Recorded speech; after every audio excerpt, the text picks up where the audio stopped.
గాలి ద్వారా కోట్లు సంపాదించారు అనేడు కనిమొళి రాజు అరెస్టు ఆ ఇంపాక్ట్ బాగా పడింది అక్కడ. కాబట్టి రెండోసారి కూడా జయలలిత ఎన్నికైంది.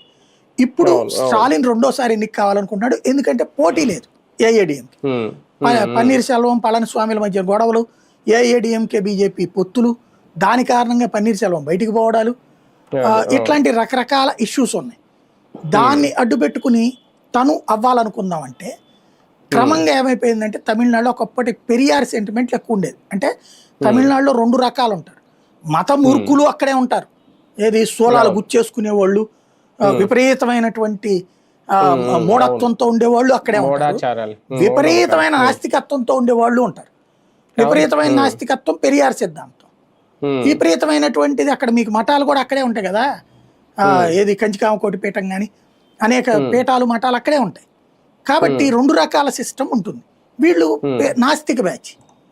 ఇప్పుడు హిందుత్వ చైతన్యం వచ్చింది తమిళనాడు. ఎందుకని? ఇతను ముస్లిం పోలరైజేషన్ వైపుకి వెళ్ళి ముస్లిం ఎప్పీజ్మెంట్ పాలిటిక్స్కి పోయాడు. ఈ ఎప్పీజ్మెంట్ పాలిటిక్స్ మూలంగా హిందువుల్లో ఐక్యత వచ్చింది, విసుగు వచ్చింది ఇతను చేస్తున్న యాక్టివిటీ. ప్లస్ కరప్షన్ విపరీతం అయిపోయింది. అయితే దాన్ని కంట్రోల్ చేయడానికి ఇతను సర్వీస్ చాలా బాగా చేస్తున్నాడు, అందులో డౌటే లేదు. అడ్మినిస్ట్రేరియల్గా మాత్రం చాలా కష్టపడుతున్నాడు స్టాలిన్. కానీ హిందుత్వ కాన్సెప్ట్ పతాక స్థాయికి చేరుతోంది.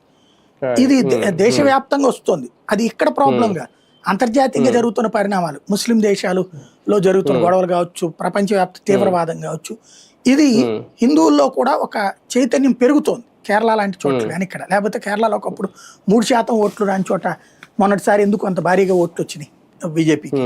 తమిళనాడులో కూడా అట్లా ఓటింగ్ పెరిగింది, మొన్నటిసారి 12% దాకా వచ్చినాయి.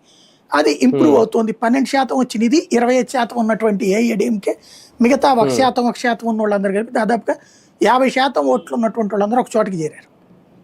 దాన్ని చీల్చాలి అంటే ప్రభుత్వ వ్యతిరేక ఓటు ఇట్టించి అటు వెళ్ళి యాడ్ అయిందంటే కథం డిఎంకే గవర్నమెంట్. కాబట్టి ప్రభుత్వ వ్యతిరేక ఓటు చీల్చాలి. 2019లో చంద్రబాబు నాయుడు గారు పవన్ కళ్యాణ్ గారు వేసిన స్ట్రాటజీ అక్కడ వేస్తున్నారు. ఇక్కడ ఏం చేశారు, 2018 నుంచి బీజేపీతో గొడవ పడ్డప్పటి నుంచి తెలివిగా పవన్ కళ్యాణ్ సందు గొంతు తిరిగి ఫేస్బుక్ లైవ్లు ఇవన్నీ పెట్టుకొచ్చి చంద్రబాబుని